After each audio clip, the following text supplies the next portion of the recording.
তুমি নিজের চোখকে দেখো, দেখো ওদের স্বতন্ত্র, রঙিন, প্রত্যেকটি অনন্য। আমি এদের প্রত্যেককে সৃষ্টি করেছি। আমি সব কিছু সৃষ্টি করেছি, এই বিশ্ব ব্রহ্মাণ্ডকে এবং তোমাকে। আমি তোমাকে ব্যক্তিত্ব প্রদান করেছি। আমি তোমাকে পবিত্র করেছি, বিশিষ্ট, এবং প্রতিনিয়ত আমি তোমাকে জীবন দান করেছি। আমি তোমাকে ভালোবাসি, কিন্তু কিছু অন্যরকম ঘটেছে। তুমি আমাকে প্রতারণা করেছ, তুমি আমাকে বিশ্বাস করনি, তুমি পাপ করেছিলে।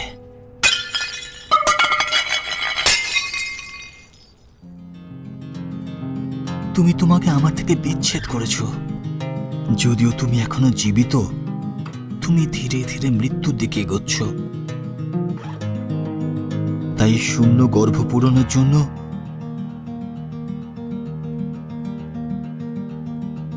তুমি অন্য কিছু করার চেষ্টা করছো,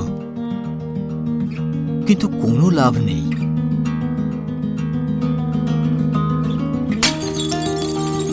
এ তোমার শীঘ্র মৃত্যুর কারণ হবে এবং আমাদের আরো আরো দূরে সরিয়ে দেবে।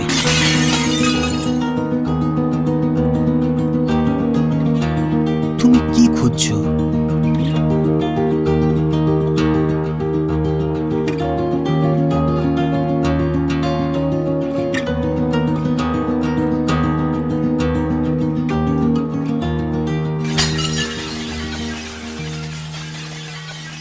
আমি তোমাকে মরতে দিতে চাই না। আমি তোমায় সৃষ্টি করেছি তা ধ্বংসের জন্য নয়, নিজেকে জানানোর জন্য। আমি তোমাদেরই একজন হয়েছি, একটা নশ্বর সৃষ্টি। আমি প্রলুব্ধ হয়েছিলাম, কিন্তু কখনো পাপ করিনি। আমি তোমার উদ্ধারের জন্য এসেছি। তুমি প্রচুর পাপ করেছো, আর তার একটা মূল্য আছে। কাউকে তো মরতেই হবে, তোমাকে অথবা আমাকে। তাই তোমার পাপ আমি গ্রহণ করেছি, তোমার পরিবর্তে আত্মবলিদান আমি দিয়েছি। আমার মৃত্যু হয়েছিল তোমার পরিবর্তে, কারণ আমি তোমাকে ভালোবাসি। তারপর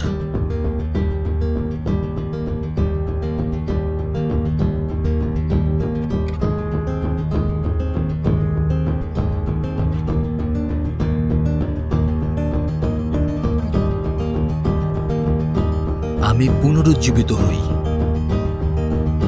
আমি পথ, আমি সত্য ও জীবন, আমি যিশু। আমি তোমাদের তিরস্কার করার জন্য আসিনি, আমি তোমাদের নতুন জীবন দান করার জন্য এসেছি। আমার উপর বিশ্বাস রাখো, আমি তোমাকে ক্ষমা করব, তোমাকে অনন্ত জীবন দেব। আমি তোমাকে ভালোবাসি। এই সুসম্পর্ক বজায় রাখার জন্য আমি এসব কিছু করেছি।